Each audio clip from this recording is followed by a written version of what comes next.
Ukraine युद्ध ही नहीं, Israel Iran war का समाधान भी तलाश आए मोदी। जिस ईरानी राष्ट्रपति को खोज रही थी दुनिया, मोदी ने उसके साथ कर डाला खेल। रूस यात्रा में अपने दूसरे बड़े दोस्त इजराइल के लिए मोदी ने क्या कर डाला। प्रधानमंत्री नरेंद्र मोदी जब ब्रिक्स सम्मेलन में हिस्सा लेने के लिए रूस पहुंचे हैं, ऐसे में ये उम्मीद की जा रही थी कि वो रूस और यूक्रेन के बीच शांति का कोई न कोई रास्ता निकालेंगे। प्रधानमंत्री मोदी ने राष्ट्रपति पुतिन से द्विपक्षीय मुलाकात भी की है, जिसमें उन्होंने यूक्रेन पर भी बात की है। प्रधानमंत्री मोदी लगातार पुतिन के सामने ये कहते आए हैं कि युद्ध का समाधान बातचीत की टेबल पर ही निकलेगा। इसी बीच प्रधानमंत्री मोदी ने कुछ ऐसा भी कर डाला है जिसके बारे में किसी को उम्मीद नहीं थी। दरअसल प्रधानमंत्री मोदी ने ईरानी राष्ट्रपति मसूद पेजेशकियान से मुलाकात भी की है, और ये मुलाकात ऐसे वक्त में हुई है जब इजराइल और ईरान के बीच हालत भयंकर बने हुए हैं। हिजबुल्लाह चीफ नसरल्लाह की मौत के बाद ईरान ने इजराइल पर 180 हाइपरसोनिक मिसाइलें दागी थीं, जिसके बाद अभी तक इजराइल ने कोई रिएक्शन नहीं दिया है। माना जा रहा है कि इजराइल ईरान के खिलाफ बड़ी जंग की तैयारी कर रहा है, जबकि ईरान और इजराइल दोनों भारत से इस जंग को रोकने की गुहार भी लगा चुके हैं।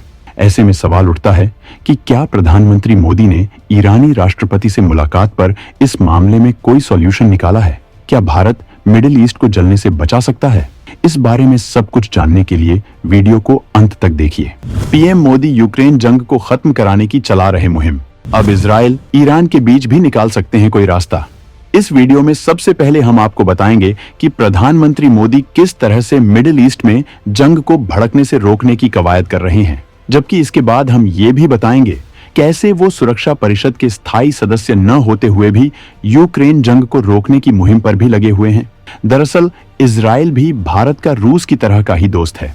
हालांकि रूस की तरह इजराइल के साथ इतनी बड़ी साझेदारी नहीं है, फिर भी इजराइल भारत का रक्षा पार्टनर है। उसने भारत को अपनी तमाम घातक तकनीकियां सौंप रखी हैं। भारत इजराइल साथ मिलकर तमाम घातक हथियार बनाते हैं। इजराइल ने तमाम संकट के मौकों पर भारत को मदद दी है, जबकि फिलहाल भारत लगातार इजराइल को जंग में गोला बारूद की मदद कर रहा है। हालांकि भारत इजराइल को ये मदद सीक्रेटली कर रहा है, लेकिन दोनों के बीच मजबूत रिश्तों को नकारा नहीं जा सकता है। वो तमाम अंतर्राष्ट्रीय मुद्दों पर भी अपने सबसे खास दोस्त अमेरिका को भी किनारे रखकर भारत को मदद करता है। पाकिस्तान से जंग के वक्त इजराइल ने भारत को घातक हथियारों और गोला बारूद की मदद की थी। उस वक्त अमेरिका पूरी तरह से पाकिस्तान के पक्ष में था, लेकिन फिर भी इजराइल भारत को लगातार मदद करता रहा और भारत ने पाकिस्तान को रौंद कर रख दिया था। इजराइल यहां तक कि भारत के साथ मिलकर पाकिस्तान के न्यूक्लियर प्रोग्राम को भी तबाह करने वाला था। इसके लिए वो ठीक वैसा ही मिशन चलाने वाला था जैसा उसने इराक के खिलाफ चलाया था। स्कीम ये थी, इजराइल के F-16 विमान भारत से पाकिस्तान में घुसकर पाकिस्तान के न्यूक्लियर प्लांट पर बम बरसाएंगे। पर ऐन वक्त पर अमेरिका को इसके बारे में पता चल गया था और उसने पाकिस्तान को इस बारे में आगाह कर दिया था। ऐसे में पूरी उम्मीद है कि भारत इजराइल के लिए कुछ बड़ा जरूर करेगा। इसका सबसे बड़ा कारण यह भी है कि ईरान भी भारत का बहुत बड़ा एनर्जी सप्लायर और सहयोगी है। भारत ईरान मिलकर चाबहार बंदरगाह पर काम कर रहे हैं। भारत का मकसद इस रास्ते के जरिए पूरी दुनिया के साथ संपर्क करना है, जिसके लिए उसे पाकिस्तान के रास्तों की जरूरत नहीं होती है। भारत किसी भी कीमत पर मिडिल ईस्ट में जंग भड़कने नहीं देना चाहता है, जबकि इजराइल को लेकर पूरी दुनिया को उम्मीद है कि वो भयंकर पलटवार करेगा। ईरान इसी वजह से सहमा जा रहा है। प्रधानमंत्री मोदी ने पहली बार ईरानी राष्ट्रपति से जब मुलाकात की है, तब माना जा रहा है कि उन्होंने दोनों के बीच शांति का कुछ कॉमन मैसेज जरूर दिया होगा, क्योंकि पीएम मोदी और इजरायली पीएम लगातार संपर्क में हैं। ऐसे में उन्होंने ईरान को जंग रोकने के लिए फिलहाल हिजबुल्लाह और हमास की मदद रोकने का ऑफर दे सकते हैं, जिससे इस जंग को भड़कने से रोका जा सकता है, क्योंकि ईरान की लगातार मदद से ये संगठन इजराइल पर लगातार रॉकेट दाग रहे हैं, जिससे वो और भड़का हुआ है। जबकि उन्होंने फिलहाल शांत रहने का भी मैसेज दिया होगा, एक्सपर्ट्स का ऐसा मानना है, जिससे इजराइल पलटवार भी करे तो उतना घातक ना हो जिससे कि जंग भयंकर भड़क जाए और सब कुछ जलकर राख हो जाए। अमेरिका, ब्रिटेन सहित पश्चिम भी इस जंग को ज्यादा बड़ी होने से रोकना चाहता है। ऐसे में भारत ऐसे कदम उठाया होगा, इसकी उम्मीद की जा रही है। बाकी इसका रिजल्ट तो कुछ दिन बाद ही सामने आएगा, जबकि भारत ने रूस के साथ मीटिंग पर यूक्रेन युद्ध पर खुलकर बात की है। यूक्रेन युद्ध की शांति के लिए भारत निभा रहा बहुत बड़ी भूमिका। पुतिन के साथ प्रधानमंत्री मोदी लगातार इस मामले पर कर रहे बात। संयुक्त राष्ट्र सुरक्षा परिषद किसी भी जंग को रोकने में पूरी तरह से नाकाम साबित हुआ है और मिडिल ईस्ट की जंग हो या फिर रूस यूक्रेन का वॉर, वो इसे रोकने के लिए कोई कदम नहीं उठा सका है। लेकिन वो भारत, जिसे अभी तक सुरक्षा परिषद में स्थायी सदस्य नहीं बनाया गया है, वो इन जंगों को रोकने के लिए लगातार कोशिश कर रहा है। रूस के साथ भारत के मजबूत रिश्ते हैं, जबकि यूक्रेन के साथ भी भारत के संबंध हैं। भारत पश्चिम के भी करीब है। ऐसे में वो रूस यूक्रेन की जंग को भी रुकवाने की कोशिश कर रहा है। प्रधानमंत्री मोदी तीसरी बार प्रधानमंत्री बनने के बाद 2 बार रूस की यात्रा पर जा चुके हैं।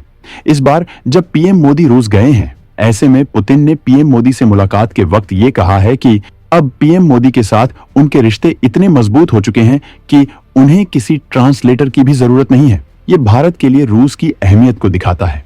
प्रधानमंत्री मोदी पिछली बार जब रूस गए थे तो पुतिन ने उन्हें अपने निजी आवास में बुलाया था, जहां दोनों के बीच लंबी चर्चा हुई थी, जहां ट्रांसलेटर के अलावा और कोई भी मौजूद नहीं था। इस यात्रा के कुछ दिनों बाद ही प्रधानमंत्री मोदी यूक्रेन की यात्रा पर गए थे। ये यात्रा बेहद खास थी। इस पर पूरी पश्चिम की निगाहें टिकी हुई थीं और पीएम मोदी ने यूक्रेन के साथ भी इस मामले में बात की थी। हालांकि दोनों के बीच अभी तक कोई सॉल्यूशन नहीं निकला है, लेकिन पीएम मोदी ने इस बार फिर से पुतिन के सामने यही कहा है कि युद्ध का फैसला बातचीत की टेबल पर ही निकलेगा।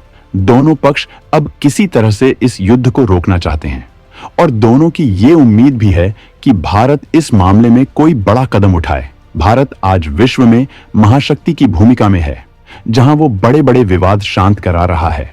हाल में ही उसने अपने दोस्त मॉरीशस को उसका हक दिलाया है, जिसके चागोस द्वीप पर सदियों से ब्रिटेन का कब्जा था। लेकिन भारत की एंट्री होने के बाद ब्रिटेन ने इस द्वीप को मॉरीशस को दे दिया है, जबकि अमेरिका भी इससे बेहद खुश हुआ था, क्योंकि भारत की वजह से मॉरीशस ने उसे सैन्य अड्डा बनाए रखने की इजाजत दे दी थी।